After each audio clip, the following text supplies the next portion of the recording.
ബാലേട്ടാ എന്തൊക്കെയാണ്? നല്ല തന്നെ രഘു. നീ എന്നാ വരുന്നത്? ചായ കയറിയട്ടെ. ഞാനേ ബ്ലോക്ക് പോയത് നമ്മളെ ചന്ദനക്കുന്നുമൽക്കുള്ള റോഡിന്റെ കാര്യത്തിന് വേണ്ടിട്ട്. നിങ്ങളൊരു ചായ എടുത്തോളി.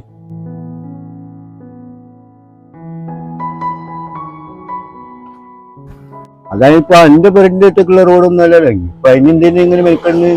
സംഭവം എന്റെ പേരുടെ അടുത്തേക്കുള്ള റോഡല്ല, പക്ഷെ കുറെ കുട്ടികൾ സ്കൂളിൽ പോണല്ലേ. പിന്നാണെങ്കിൽ അവിടെ കുറെ വീടും ഉണ്ട്.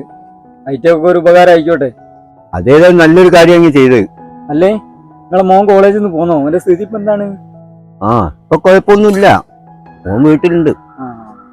എന്റെ ഒരു കൂട്ടുകാരുണ്ടായിരുന്നു, ഓനെടുത്ത് പോയി. ഓന്റെ കാര്യം ഒന്നും പറയാണ്ടിരിക്കുന്നതല്ലേ.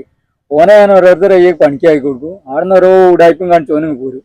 ഇന്ന് ഞാനിപ്പോ ഒരു പണിക്കാക്കി കൊടുത്തേക്ക്. അവിടെ ഇപ്പൊ എന്താ സ്ഥിതിയും പഠിച്ചോനറിയാം. എന്നിട്ട് ആര് ബോസോ? അയാൾ അപ്പുറത്ത് കിടന്നു.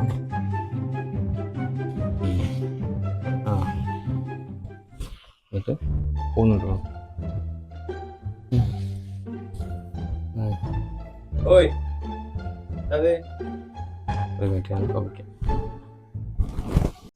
അല്ല, ഇങ്ങനെ ഫോൺ ചെയ്ത് നിന്നാ മതിയോ? പണിയൊന്നും തീർക്കണ്ടേ?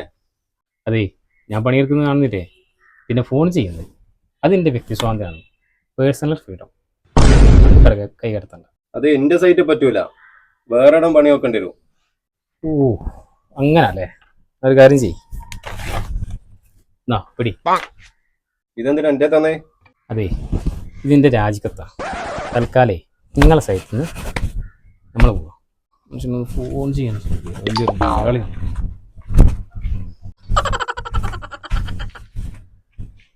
ഹലോ, അതെ, ഞാൻ ഡ്രൈവ് ചെയ്യുകയാണ്. ഇത്ര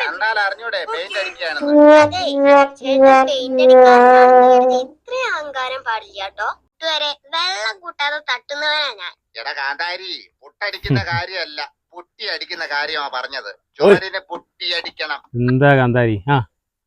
അല്ല, കണാരേട്ടന്റെ ചികിത്സാ ഫണ്ടിലേക്ക് എന്തോ കൊടുത്തിനോ?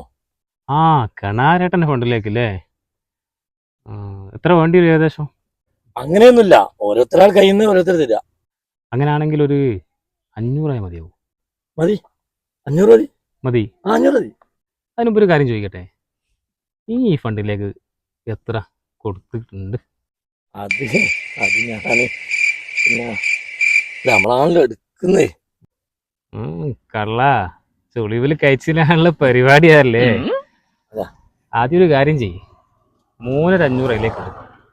എന്നിട്ട് ഞാനെന്താ ചെയ്യുന്നത് തീരുമാനിക്കാം. അല്ലേ, നിങ്ങളിപ്പോ 500 തരാറുണ്ടോ? ഞാൻ അങ്ങനെ പലതും പറയും, പക്ഷെ തന്നോളന്നില്ല. നിങ്ങളിപ്പോഴത്തെ കുറേ ആൾക്കാരുണ്ട് പിരിവെടുക്കാൻ ഇറങ്ങിയിട്ട് ചുളിവിലുമെല്ലാം സ്വന്തം തടി കഴിച്ചിട്ടാക്കുന്നത്. അത് നടക്കൂല മോനെ. അല്ല, എന്നാലും എന്തെങ്കിലും ഒന്ന്. 1 ഉറുപ്പ്യ ഞാൻ തരൂല. 500 ഉറുപ്പ്യ ഉണ്ടാക്കണമെങ്കിലേ വലിയ പാടാ. ഒന്നാമത് ഇപ്പോഴത്തെ വിലക്കയറ്റവും സാധനത്തിൻ്റെ വില എനിക്കറിയാലോ.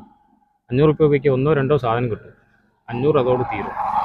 അതുകൊണ്ടേ തൽക്കാലോ മോന് വേറെ ആരെങ്കിലും നോക്കട്ടോ.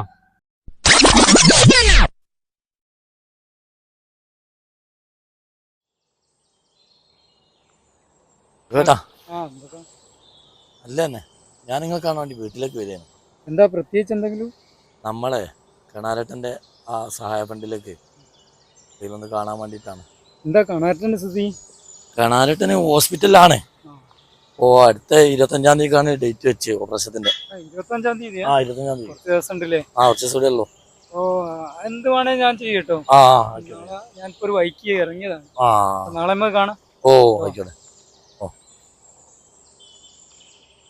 ബോറടിച്ച് ചാകുന്ന ലോകത്തെ ആദ്യത്തെ ആള് ഞാനായിരിക്കും. പോയില്ലേ? ഈ ബോറടി അല്ല, ഞാനൊന്ന് ആലോചിക്കാം.